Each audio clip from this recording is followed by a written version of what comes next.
Bapak Ibu Saudara, there will be English translation on the screen. So for those who can't understand my language, Indonesian, so those who can follow my sermon.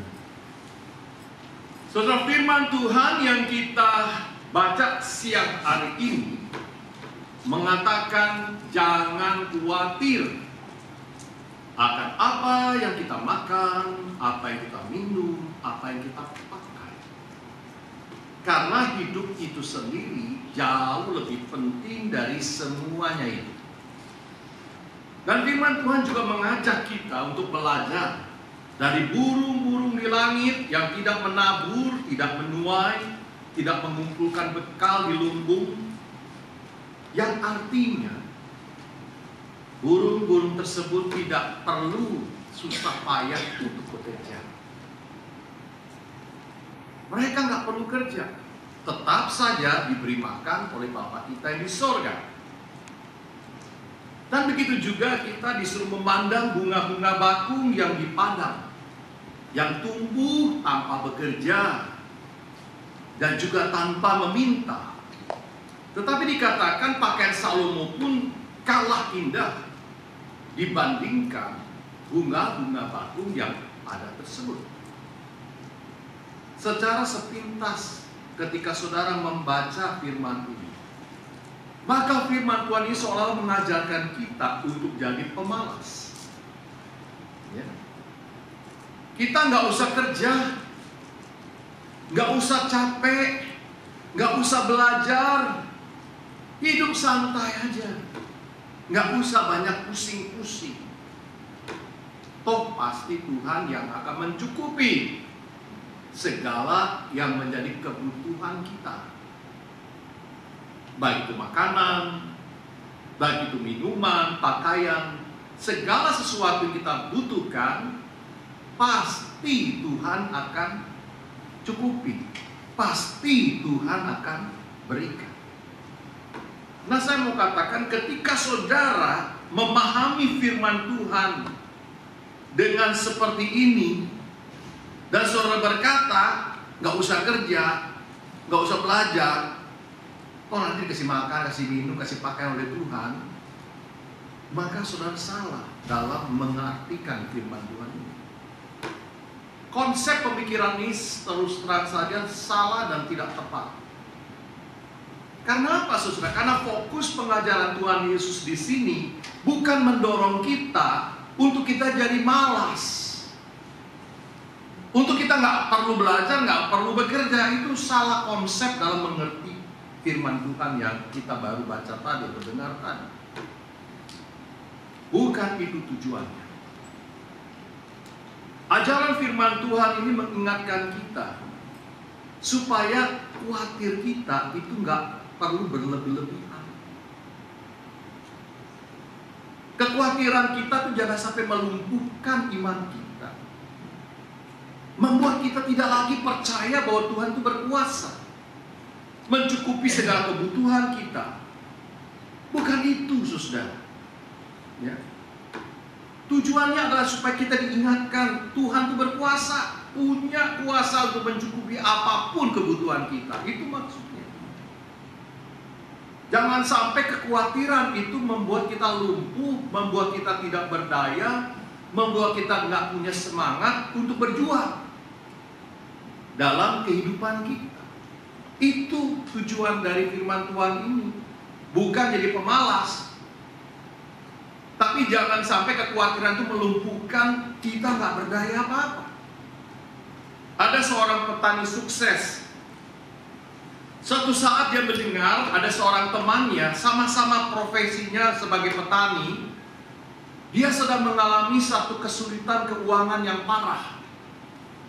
Bahkan temannya ini, saudara, sudah mulai menjual ladang pertaniannya ke orang lain. Lalu si petani suksesnya memutuskan untuk pergi membesuk temannya yang sedang kesusahan ini. Dia datang ke desanya. Nah, sesampai di sana, saudara, dia melihat kehidupan temannya ini memang sangat memprihatinkan. Lalu dia bertanya kepada temannya ini, mengapa lahan pertanian yang begitu luas, saudara, dibiarkan telantar, tidak diurus, tidak diusahakan, dibiarkan saja begitu. Temannya lalu menjawab, saya udah coba bang, tapi nggak pernah berhasil, panennya gagal terus. Oh begitu. Lalu si petani sukses ini mencoba memberikan saran, pendapat. Ya coba ganti dah. Ya, kamu selama ini nanam padi, ya udah sekarang ganti aja. Yang ditanam itu coklat. Lalu temannya bilang, kalau ditanam coklat, saya khawatir. Perhatikan, saya khawatir kalau nanti sudah panen, harga coklat jadi jatuh, rugi saya. Kata begitu.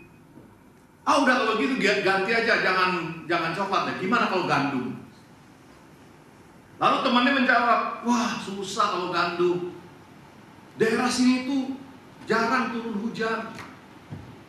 Nanti gandumnya bisa kekeringan, bisa mati.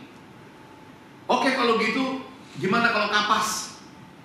Ganti kapas, tanam kapas saja. Lalu dia jawab lagi, kalau kapas banyak hamanya, ada banyak kutunya, sulit merawat kapas katanya.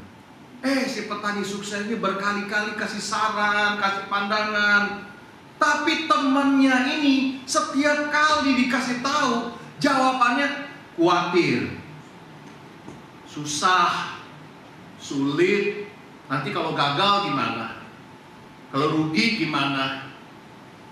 Kalau cuma capek doang nggak ada hasilnya gimana? Ini kesimpulannya saudara, rasa khawatir yang di dalam diri si petani ini telah melumpuhkan semangat juangnya, telah melumpuhkan keinginannya untuk terus berusaha, untuk terus mencoba.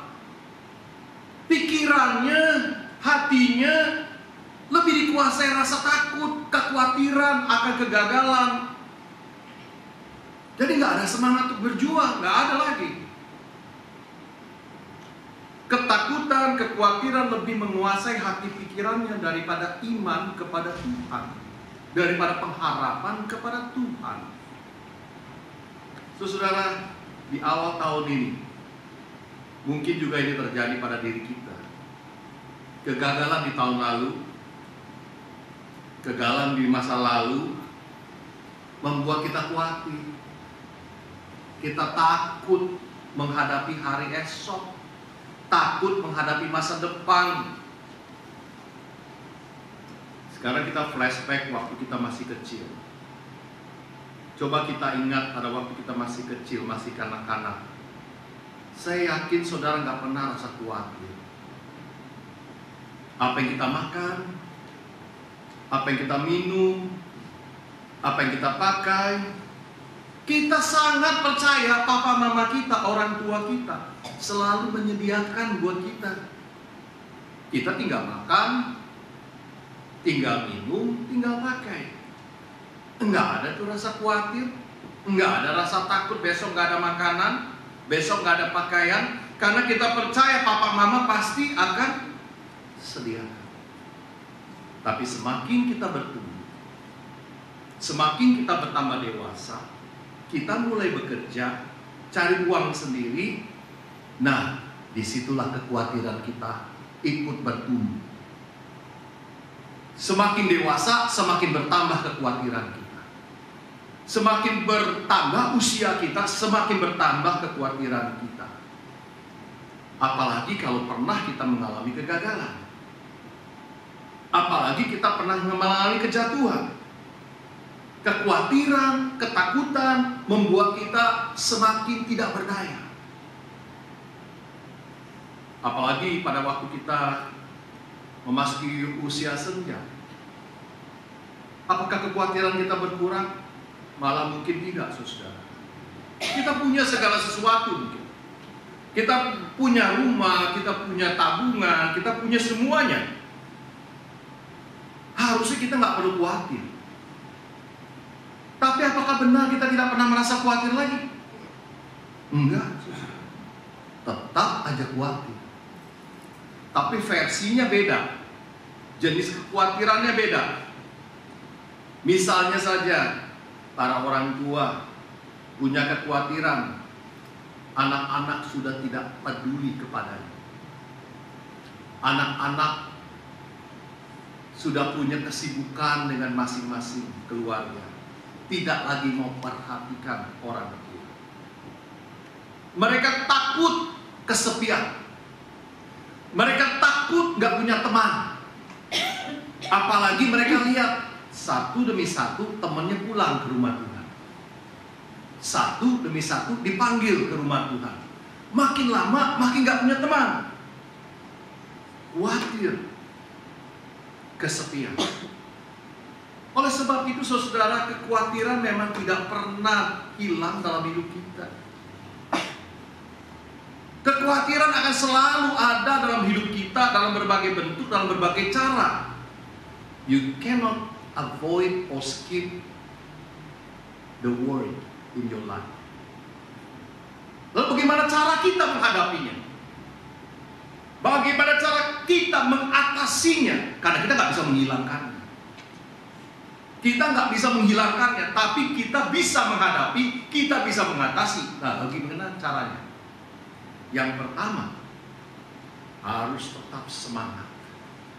Harus tetap optimis. Ini saudara, Tuhan Yesus katakan, janganlah khawatir akan hidupmu, akan apa yang hendak kamu makan, akan apa yang hendak kamu pakai. Saudara, karena Tuhan Yesus tahu khawatir akan selalu ada. Oleh sebab itu dikatakan jangan khawatir akan hidup, sekalipun kekhawatiran terus menyerang dirimu. Yang Tuhan mau apa? Supaya kita anak Tuhan punya optimisme, punya semangat juang, sehingga rasa optimis dan semangat ini lebih menguasai, lebih mendominasi rasa khawatir, rasa ketakutan yang ada dalam diri kita, pikiran hati kita. Rasa optimis dan semangat itu berdasarkan firman, berdasarkan kepercayaan kita kepada Tuhan. Karena kita tahu persis seperti anak kecil itu tahu persis, my father, my mom will always look after me. Itu kepercayaan kita seperti anak kecil itu yang percaya bapak mamanya pasti mengasihi dia. Bapa kita di sorga, Bapa sorgawi kita itu berkuasa mencukupi segala kebutuhan kita. Itulah sebabnya harus optimis, tetap semangat, terus bekerja, terus berusaha. Gagal, bangkit lagi, gagal, bangkit lagi. Never give up. Allah Bapa sorgawi sudah selalu hadir, dan dialah jawaban untuk menolong kita dalam setiap perjuangan hidup yang harus kita lewati. Setiap orang harus mengandalkan Tuhan. Setiap kali dia berusaha, dia bekerja, dia berjuang. Karena tanpa Tuhan, semua usaha, semua perjuangan akan sia-sia. Just mau tambah sedikit ya. I just want to add something. Saya pernah memberikan nasihat ke anak-anak saya. You need to work hard. Working hard. But it's better to working smart. Yeah? You may working hard, but at the end, the smarter people will win the battle. Working hard is good, but it's better to working smart. But the most important thing, working with God. Because you can win the battle against the smart people, against the working hard people.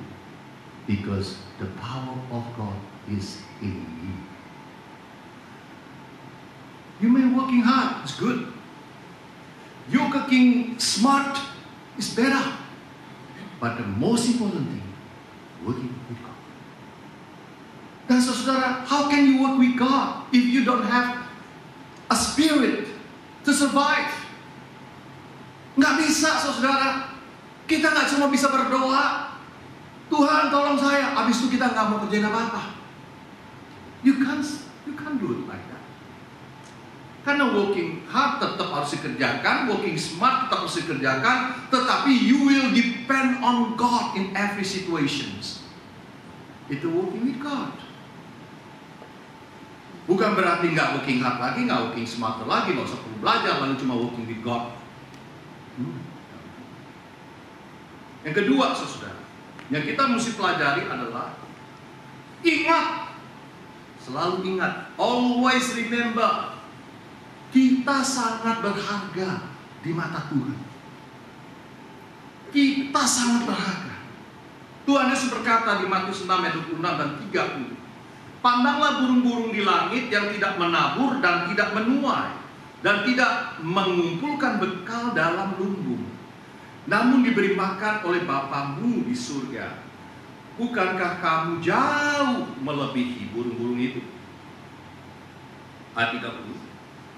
Jadi jika demikian Allah mendanani rumput di ladang yang hari ini ada dan besok dibuang ke dalam api, tidakkah Ia akan terlebih lagi mendanani kamu, hai orang yang kurang percaya? Jadi logikanya, saudara, kalau Tuhan sudah pelihara burung, bunga-bunga bakung mendanani mereka dengan begitu indah. Kita diciptakan sesuai dengan gambar dan rupa Tuhan. Can you imagine that? God has created us in His own image. You are the apple of His eyes. Can you imagine that? How precious we are before God. Sangat-sangat berharga, saudara. Lebih dari semua ciptaan yang ada. Jadi saudara dikasih Tuhan, kita ini jauh melebihi semua yang Allah ciptakan. Bahkan Tuhan Yesus bukti kasihnya itu dinyatakan. Allah yang maha tinggi, maha mulia, Dia rela datang ke dunia, rela berkorban, turun dari sorga, mati di kayu salib bagi kita. Kenapa coba? Karena kita sangat berharga di mata-Nya. We are priceless before His eyes. Keyakinan yang mendalam ini, saudara, yang harus kita ingat selalu. Kita berharga.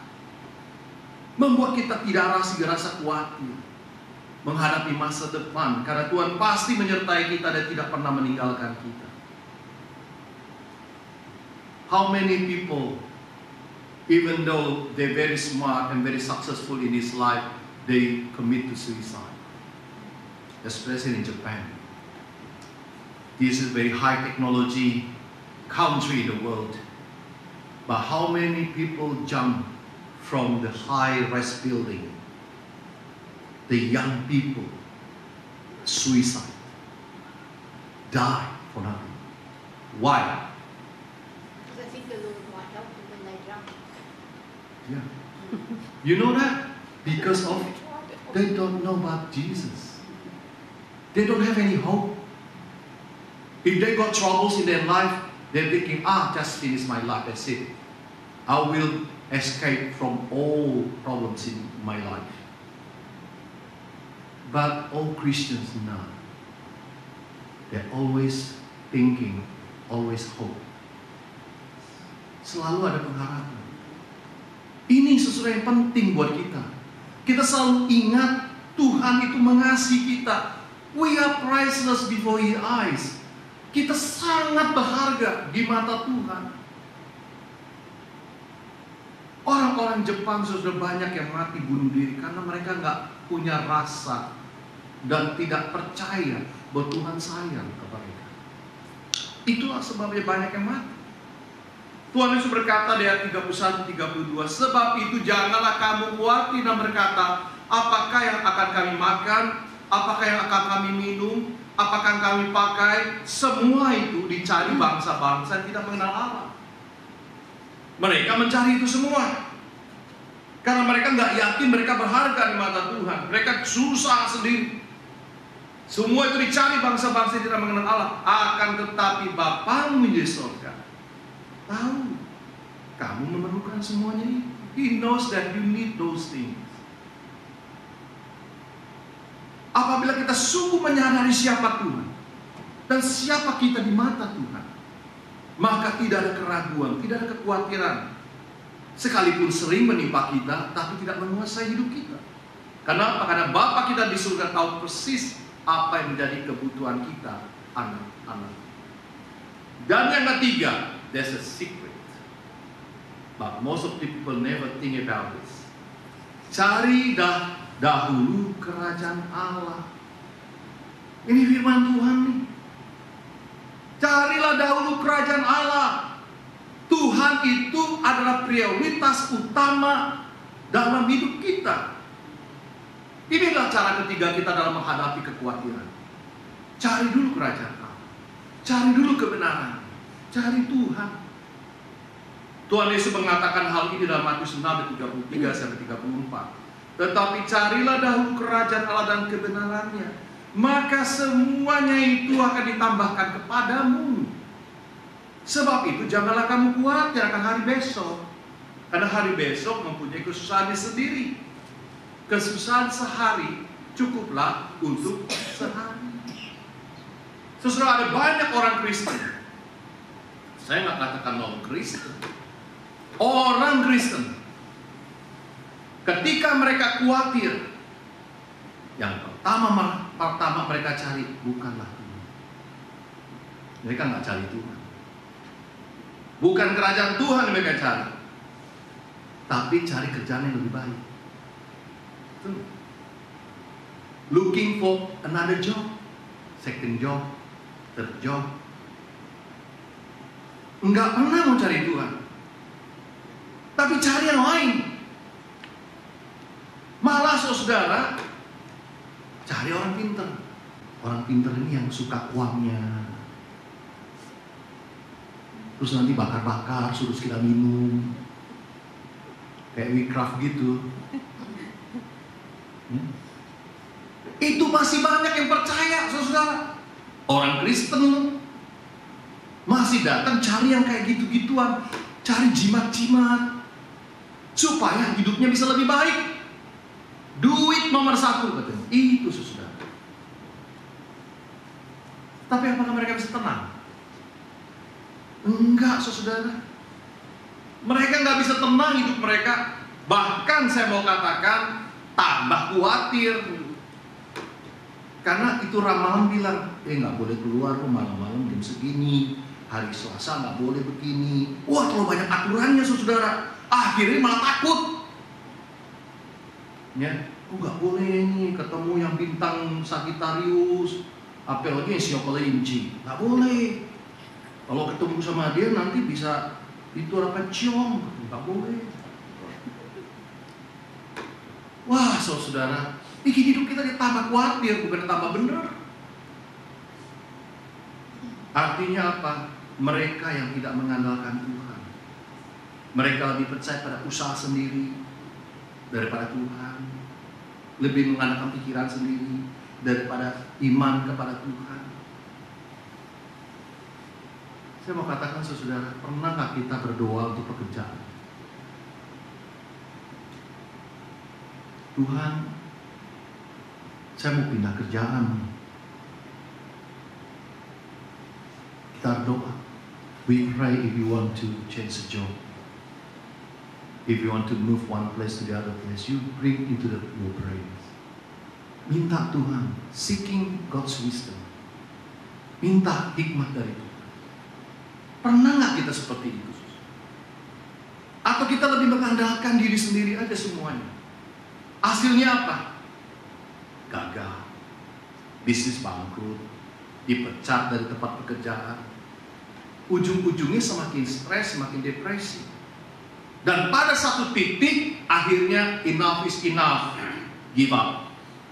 Nggak mau berjuang lagi, nggak mau berusaha lagi, mau di rumah aja, nonton TV aja. Suruh kerja udah nggak mau, aku udah nggak mau, karena sudah tidak ada spirit untuk bangkit lagi dengan. Saudara, kalau kita tidak memprioritaskan Tuhan, maka kita punya situasi kondisi akan seperti petani yang gagal ini.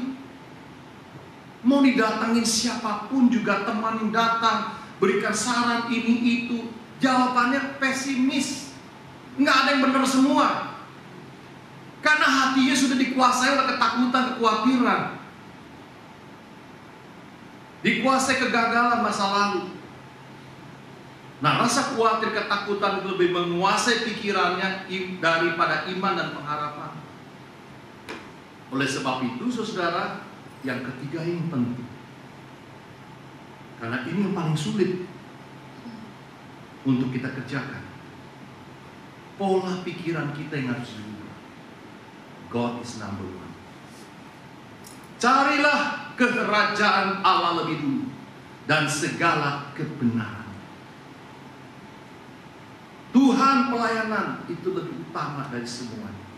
Tuhan jadi tempat prioritas yang utama daripada uang, daripada pekerjaan, daripada bisnis. Kalau ada yang tawarkan kepada kita, mau nggak hari Minggu kerja? Hari Minggu itu berapa sih Lucy dibayarnya? 2,5? Triple? Ya, tergantung ya. Tapi pasti lebih mahal tarifnya daripada hari biasa. Oleh sebab itu, saudara, banyak orang yang memang bekerjanya mau hari Minggu aja. Weekend aja pokoknya. Karena itu yang duitnya paling kenceng. Nah, apakah itu saudara yang kita mau cari? Kita banyak dapat duitnya, tak keluarnya banyak. Bocornya banyak. Bocornya kemana-mana lagi. Dan kita nggak tahu. Karena kita sama Tuhan itu nggak menempatkan Tuhan nomor satu dalam hidup kita. Kalau memang kita sungguh mengutamakan Tuhan dalam segala hal, God is number one in my life, maka ini janji Tuhan. Perhatikan baik-baik, maka semuanya itu akan. Jadi bukan cuma makanan, pakaian, minuman, semuanya akan ditambahkan, tapi lebih dari cukup.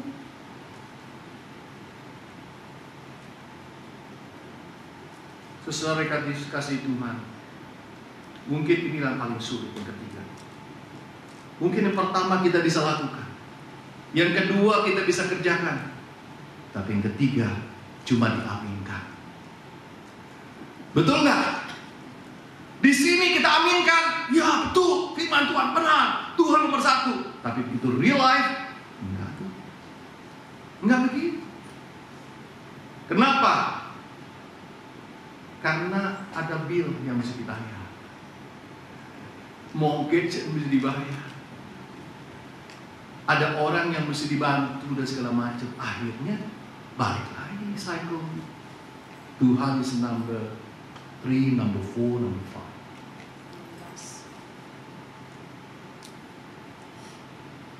Saya mau kasih yang sampel hidup aja deh ya. Saya barusan ngomong sama Mafian waktu kita drive ke Blue Mountains. Saya ngomong sama Mafian, saya bilang, saya salut sama Pak Wanto. Dia itu bangun seminggu 3 kali, kerja keras, pergi ke Newcastle, ngantri roti. Kerjanya nggak tinggi-tinggi amat, hebat-hebat enggak. Simple, kerja kasar. Tapi hari Minggu dia nggak pernah mau skip. Dimarin istri juga tetap nggak skip ya Pak ya. Pokoknya masa bodoh si Vera mau ngomong apa kek, datang terus, pelayanan terus, Tuhan nomor satu. Sabtu datang terus. Emang gue pikirin dihajar terus, saudara. Kenapa? Karena Tuhan is number one ini. Dan sekarang diberkati. Nanti pasti kalau rumah udah jadi kita syukuran ya. Ada housewarming. Kenapa? Karena hasil jerih payahmu di dalam Tuhan gak pernah sia-sia. Tapi bukan berarti saudara, kalau kita nggak seperti Pak Wanto, Tuhan nggak berkati. Ini orang juga salah konsepnya, berkat itu selalu diarahkan dengan uang. Wrong lagi. Tapi masih banyak berkat yang lain. Berkat di mana Tuhan sayang sama kita. Istri yang mengasihi kita itu berkat, saudara. Yang membela kita, yang selalu bersama kita. Anak-anak yang mengasihi Tuhan. Istri saya hari ini yang paling bahagia di tempat ini. Karena anaknya dua-dua melayani. Udah jangan nangis. Dia suka nangis kalau saya ngomong. Dia akan menetes air matanya. Karena inilah doanya dia. Tuhan, alangkah indahnya kalau si Marvin jadi song leader, Rena main keyboard. Aduh, the most happiest, saudara. Karena itulah doanya. Minta Tuhan, tolong Tuhan, anak-anak saya itu melayani Tuhan.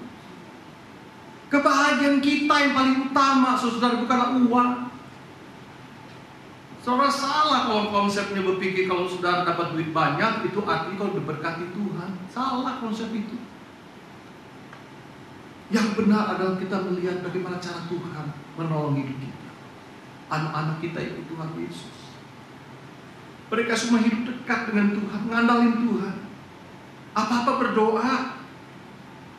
Carilah dahulu kerajaan Allah dan kebenarannya, maka semuanya itu akan ditambahkan. Bukan cuma duit ditambahin, tapi sukacita, damai, sejahtera yang tidak ada bisa diukur dengan Tuhan limpahkan hidup kita. Amin. Belum habis.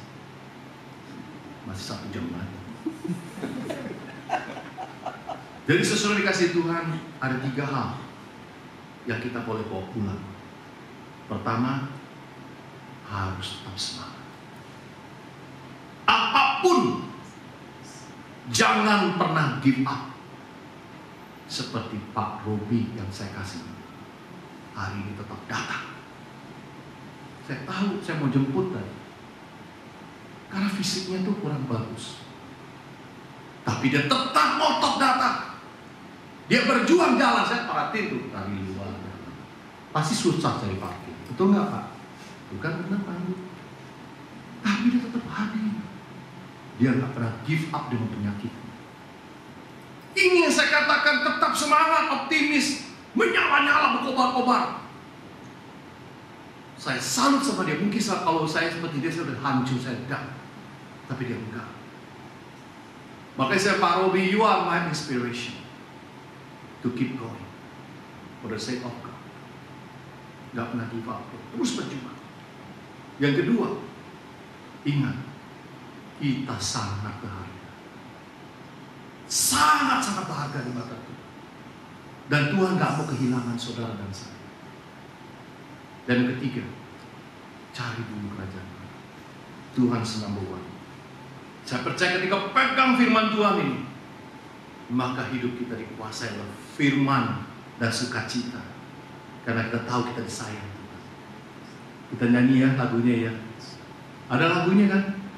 Sayang, sayang, disayang. Aku disayang Tuhan. Aku jadi anaknya. Aku disayang Tuhan. Ibu ingat? Kita pimpin kan lagi lagunya ini. Gak bisa lagunya? Oh gak bisa. Susi deh, Susi bisa ya. Oke, 1, 2, 3. Sayang, sayang, disayang. Aku disayang Tuhan. Aku diangkat jadi anaknya. Aku disayang Tuhan.